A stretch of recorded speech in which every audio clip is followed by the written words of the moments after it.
certainly have fears that there is a serial killer at loose in Perth. Sarah Spears, Jane Rimmer, Ciara Glennon. And every time you saw a young girl walking by, you think, oh God, is she going to be the next victim? Now, one man stands accused. If police are right and Edwards is the Claremont serial killer, he's been hiding in plain sight for 20 years. Around 100 items were collected during and following the post-mortem of Ciara Glennon. Just days later, one of those items was missing. This is day 30 of Claremont in Conversation. Thanks for joining us. Natalie Bonjolo in the studio with the West Australian's Emily Moulton and Tim Clarke calling in from Supreme Court. Tim, what you heard today was a continuation of this really highly detailed questioning of a former forensic officer of the state. Yes, so we had day 2 of Adam McCulloch today. We discussed him yesterday. He's the sergeant, one of the forensic officers who was heavily involved at crime scenes, and particularly at Miss Glennon's post-mortem. He finished giving his evidence in chief this morning, and then he was subjected to quite a few hours of cross-examination by Mr. Edwards' defence lawyer, Paul Jovich, and we went through, as you say, in minute detail all his various actions over the journey of his involvement in investigations, because he was also involved in collecting exhibits with the Karakata rape in 95. And so, yeah, we were taken through what he did then, what he did during the post-mortem, in particular concerning Miss Glennon's fingernails, and also collections of other exhibits. And as you said in your intro, Nat, in one of those cases, it's an exhibit that was and then wasn't, because it somehow went missing. So talk to us about this particular exhibit. So this was one of the more than, or nearly 24 exhibits taken right at the start of the post-mortem. The investigators did what they call a Polilight examination of Ciara's remains. Listeners will probably be somewhat aware of what that is. It's a highly fluorescent light that is used to pick up small pieces of evidence that might not be visible to the naked eye, and also liquids, particularly blood, and that they can be seen because they fluoresce under this light. And so that light was cast over Miss Glennon's remains, and 23 exhibits in all were taken, which included fibres and hair mostly, and they were very gently and precisely taken off the body with a pair of tweezers, and then placed into mostly into these yellow top containers that we've also heard so much about. It was Mr. McCulloch's job to secure those, to label those, and then to take custody of those at the end of the post-mortem, which is what he did. Most notably along with Ciara's shirt that she was wearing when she was found, which was very soiled, very stained, obviously, because it had been out in the elements for so long, but also very damp. And so he took the shirt along with these other exhibits to his, or close to his office at another location, and placed them in what they call the drying room, which was a heated room, which had stainless steel racks on which items could be placed on to be dried, which is what he did with the T-shirt. But at the same time, because the state, the path lab at that time, because it was on the weekend, wasn't open, he also took these other exhibits and placed them in this drying room because it was supposedly secure. It could be locked with a key, which he had, which is what he did on the Friday night, just after 6 o'clock. And then on the Monday morning, he went to retrieve some of these items, the smaller items, because they were going to have a briefing amongst the investigators about what they got. But when he went to get this certain item called AJM, which was titled AJM 23, which is a small white fibre that had been placed in one of these pots, he looked inside the pot and the fibre wasn't there. And so Mr. McCulloch confirmed that he opened up the pot to check that the little fibre wasn't in the lid, which it wasn't. So he placed the top back on the pot and reported the item as missing. And do you know who actually collected that particular fibre? Yes, So he collected it, but it was actually taken off the body by Bob McDermott, who we heard from last week, who was the mortuary technician. So he was actually doing the tweezing, but then once it was in the pot and collected and the top put on, Mr. Sergeant McCulloch was then in charge of those exhibits. And was there any more information about how important this particular fibre was, or exactly what this fibre was? Not really. There wasn't anything about it. Well, I mean, I guess any exhibit is important at the time, but it is also missing, so I guess you'll never know whether it was something that was important or not. But Carmel Barbagallo asked after re-examination of Mr. McCulloch he basically asked him sort of, how big this fibre was to explain sort of how could it go missing. And he just said that, it was a very small and minute sort of, like, I guess we all know what fibre is, and he just said it was really hard to see with the eye, and that's why they only found it when they used the Polilight, because basically he said the Polilight was used to find sort of unusual things or anything that couldn't be seen with the naked eye. So he just said it was really, really small. But in terms of its significance, we don't really know. We just know that it's missing. But it was described as a white fibre, and all the fibres that they're talking about at the moment are blue or grey. So whether it had any significance, we don't know. And once the items are taken to the drying room and put on the racks, and you're talking about clothing and stuff like that, what then happens to that? Is that once it's dried, did he talk about what happens to it? Is it folded back up and put it back in the same bag, or what do they do with that evidence then? Yeah, he said that once it's dried, they put it back into the same bag, and then it's taken off to wherever it's going to be examined, or like I think he said it went to the lab. But he was asked about that as well in detail, to go through what he did after it had dried, and he said that he had gloves on and had the gown on and everything is supplied. So he did sort of pack it up and then put it in the same bag that it was in to begin with, and he basically said it couldn't have stayed in that bag because of how wet and soiled, and I think he said sodden. So that was the reason why they didn't they put it in the drying room in the first place and then put it back in the bag. But I think we heard yesterday, correct me if I'm wrong, Tim, that it was still, the bag itself still had, I guess the item itself still seeped through, if that's better. Because I think we saw a picture as well of the bag itself.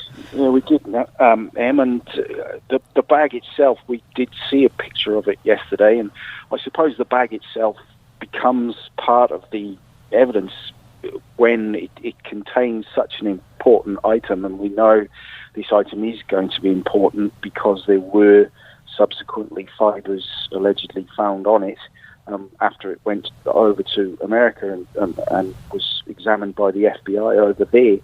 There was also a drop sheet placed underneath the T-shirt as it was drying over that weekend to supposedly capture any material that might have fallen off it during that process. So, as Em said, it wasn't just a case of the shirt going in the bag and then the bag being discarded. It all becomes part of the evidentiary matrix, if you want to call it that.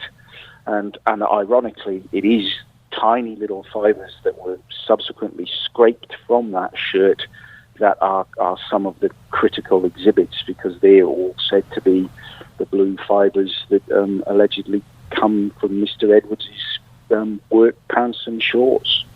You saw a picture of the bag. Can you just describe for listeners what that looked like? Well, I'll borrow a phrase one of the other witnesses used last week. It's not your common or garden lunch bag that you get out of the drawer to put your sandwiches in before you go to work, but it is a brown paper bag with green stripes on it, large enough obviously to hold a decent size exhibit, but possibly not the exact item you would imagine that critical exhibits might be stored in, and obviously there was a flaw in using paper, because when exhibits were wet, whether they had been out in the elements or maybe had blood on them or whatever, those bags would become soiled and maybe a little bit weakened themselves as well. So, and obviously we've seen since that plastic bags were used very soon after this to store other exhibits, including critical exhibits that then went overseas in this case. I think I can't remember which witness it was, but it was a while back, had said why do they still use paper bags, and they still do, and the reason for that is for items that they say need to breathe, and to stop mould collecting. So it's kind of, I guess in the case of this shirt, which was quite wet and it probably was, that's why it had to go into the drying room first, but then with other evidence which isn't wet, so for clothing and stuff, and I think with the vegetation, they said that was why they use paper bags, because it would allow those exhibits to breathe, whereas if you put it in an airtight container, it doesn't. So, but then they also said today, Sgt McCulloch did say that one of the reasons why they took out the shirt to put in the drying room was so that it wouldn't create mould in the bag either. And were there any other items collected during the post-mortem that we haven't heard about yet? Well, I mean, it feels like we've heard about them all because it's been quite a long and laborious couple of days. It was, certainly 60, I think, sort of taken over the duration of the post-mortem, and then various others came later, vegetation and drop sheets and body bags and things of those nature that were actually sort of added to. But Mr. McCulloch, or Sergeant McCulloch's evidence did finish this afternoon, and as we said, he is the main man in terms of collection of all those certainly Glennon exhibits, including the fingernails and the shirt and sort of hair and things like that. So we think we've heard about most of them, but we also know that there's quite a few more sort of forensic witnesses to come, certainly this week. So we might well have to go through a few more lists of things that were gathered and collected and then stored for many, many years. And in yesterday's podcast, we heard that Mr. McCulloch had admitted that he touched Ciara's hand when he was collecting the fingernail exhibits. Was he questioned further about that today? Yeah, a little bit, Nat. I mean, just not in an accusatory manner. He wasn't questioned about the validity of having done that, but he was questioned about the exact time, motion, and reason for doing that. And he explained that it was in that process of the fingernails being cut that he held Ciara's hand during that process, only lightly towards the end of the finger, and that's as far as that questioning went, really. And we would assume that could be seen on the video as well, even though we can't see it. So it was more the questioning was more to exactly pin down what he did and why he did it, rather than a question of, why would you do that? In 2019, so last year, he went to the forensic building where these DNA exhibits are kept. What was that for? Well, that was part of the process of preparing for the trial. But there was, the other, I suppose, main topic that came out of Sergeant McCulloch's cross-examination was a going over, or as he was preparing for the trial, he realised himself that there might have been some errors in some of the statements he'd made, police statements he'd made, particularly a statement concerning the earlier exhibits taken from the Karrakatta scene. In one of the statements, he'd said that he had secured the bag used to collect those exhibits with evidence tape, and he said he always did that. That was his practice. But then when in preparing for the trial, it was realised by a cold case detective that he actually hadn't done that, and that bag had just been folded over rather than being taped up. So in that process, he then had to give another statement, or an amended statement to say well, I was wrong. I didn't do that, and I'll hold my hand up to say that I didn't do that. And he said in court today that it was an oversight. And then we found out that in 2019 he also was called in to look at some of the Glennon exhibits. It wasn't actually explored whether there was any doubt or worry about any of the accuracy in terms of those, but he certainly said that he was called in to look at, in particular, the pot that thumbnail, that left thumbnail was housed in, AJM 40.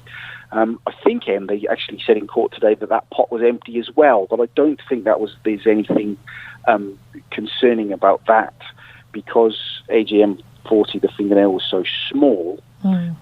They could only they had to use it, all of it basically, to get the DNA sample that now becomes so critical, and which is why that pot would be empty, because all of that sample has basically been used up in for investigative purposes. I think just the detail with this and the going backward and the forward and the questions that are being asked. I mean, I don't know if listeners realise that sort of this is information that you're hearing over the course of 8 hours during the day. Yeah. And then you're condensing it down for us into this, 30 minutes of information. But do you find this level of detail quite staggering? Yeah, it's sort of, because I'm live blogging it as well, so I'm trying to listen to what is being asked and what is being given as evidence, while trying to also write it in a way that is easy for people to understand. And sometimes it's direct quotes, sometimes it's paraphrasing, and it's all happening at the same time. But especially with cross-examinations as well, like he goes back and forth, and the way that both the prosecution and defence ask questions, it's always they'll go along a line of questioning, and if they don't get the answer that they need to keep going, they'll go and ask something else from a different, maybe something that's happened relatively same, or ask them general questions about their practice at the time to re-jog their memory and then come back to it. So sometimes the questions are being asked, and then they sort of get answered, and then we're like, okay, what's this about? And then it just completely disappears, and then we're like, okay, waiting, and then it's an hour later it comes back to it, and you're like, oh, okay, that's where they're going. And it's much harder for me to be able to try and tie that in for people in a blog, because I've just got to keep writing as it's coming. Because these witnesses now, they're taking a long time. Like at the start of the trial, or the civilian witnesses, they may be asked questions for an hour, and then that'll be it, and that's it. Whereas these witnesses are being asked over the course of a day, 2 days, 3 days in the case of Robert Hemler. That's right. So, and then I think it's only going to get more like that from here on in.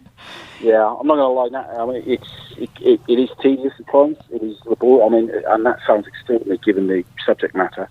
But as you say, over the course of 6 hours of evidence, 8 hours in a day, your powers of concentration are tested quite a lot.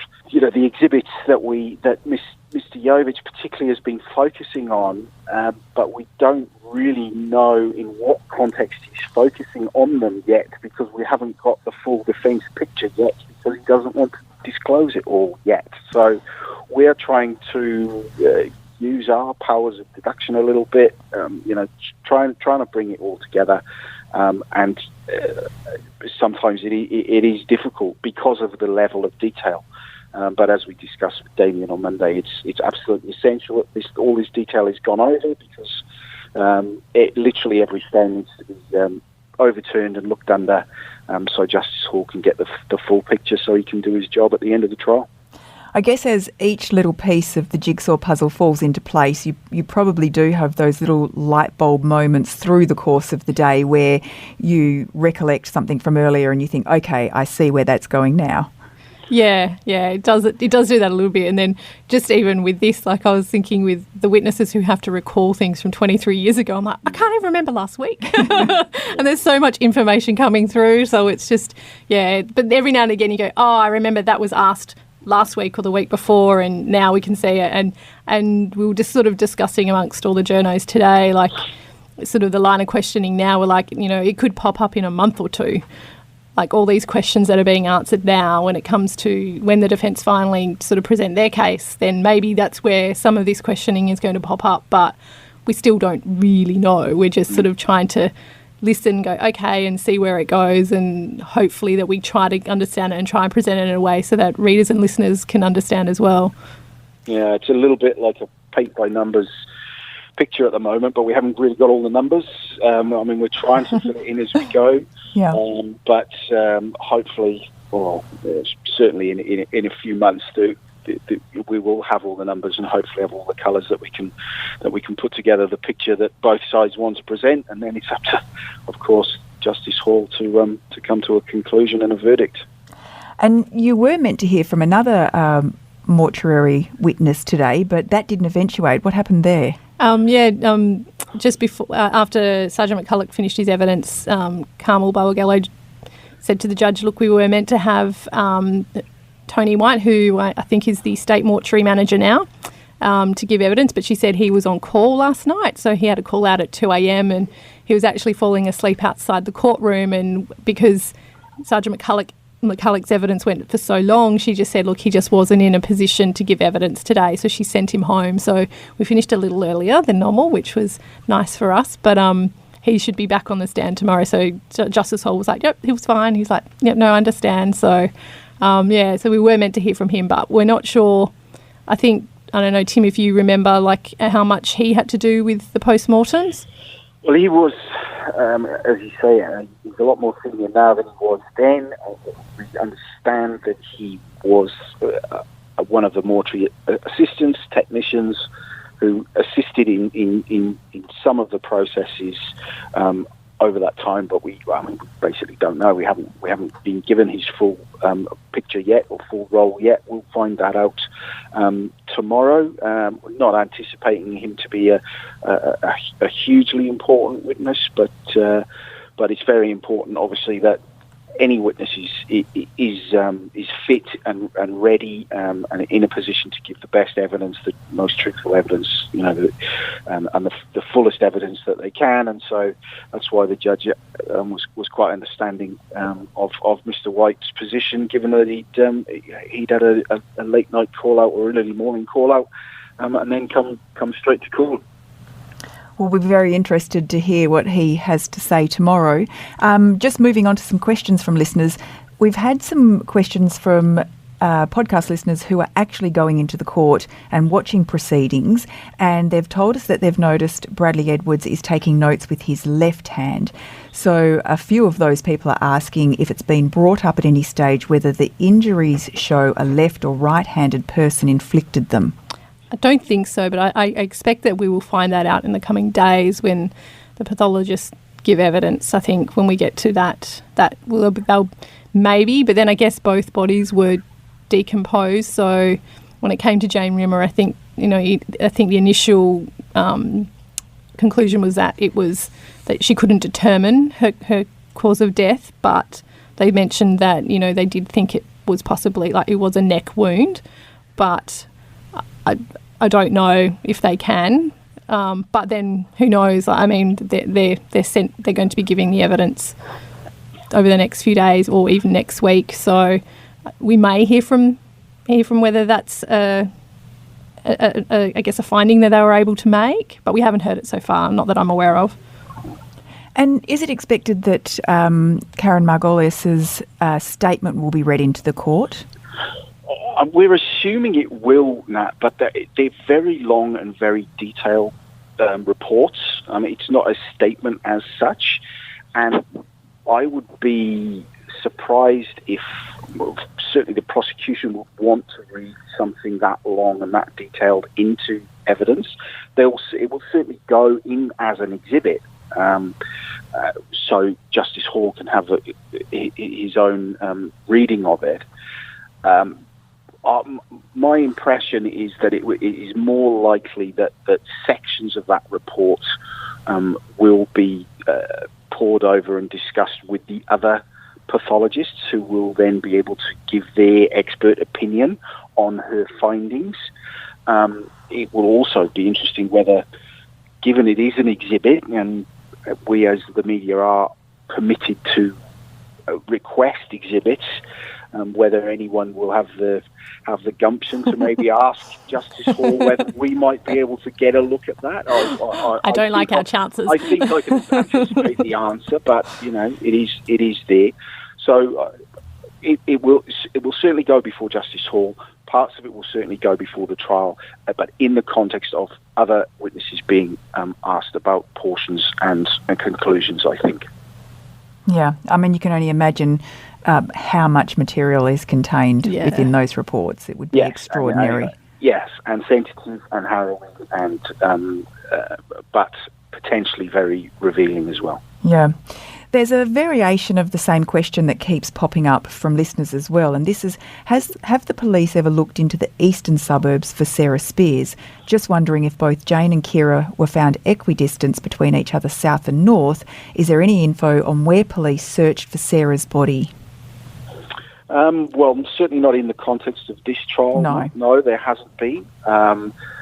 In previous reports and certainly interviews done with Don Spiers, who's Sarah's father, I know that he was contacted by various individuals, psychics, clairvoyants, that type of thing, which really did bother him the longer it went, because in interviews, and I'm paraphrasing obviously, but in interviews Mr. Spiers has said in the past, obviously I wanted to follow up any lead I could, but in the end I found myself sometimes just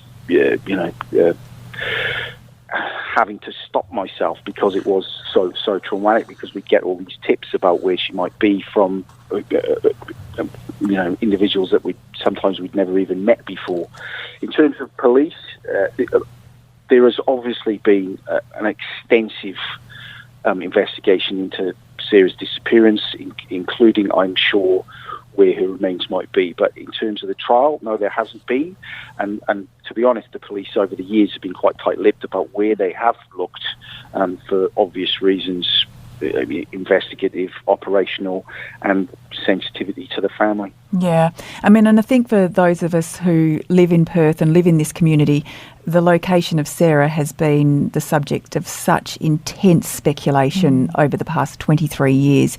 It is the great mystery which everybody would love to see answered, but there have been so many different theories out and about in the community, but the reality is we don't know. No, and we never might. And we may never know, sadly. Well, thank you both for your time in court again today, and thank you all for joining us. We'll be back tomorrow with forensic scientist Brendan Chapman, who hopefully will be able to shed some more light on all this forensic information as we move through this minefield. Join us then for day 31 of Claremont in Conversation. This podcast was produced by Kate Ryan and Alicia Preedy and recorded in the studios of 7 West Media. Audio files were provided from the archives of the 7 Network and the West Australian. Sign up for daily emails and all the latest on the Claremont trial at thewest.com.au. Enjoying this podcast? If the story behind the headline matters to you, then you can count on thewest.com.au to deliver. For more on Claremont the trial, follow the live blog, watch the nightly news updates, and sign up for daily email updates at thewest.com.au. Subscribe now for just $1 a day at thewest.com.au.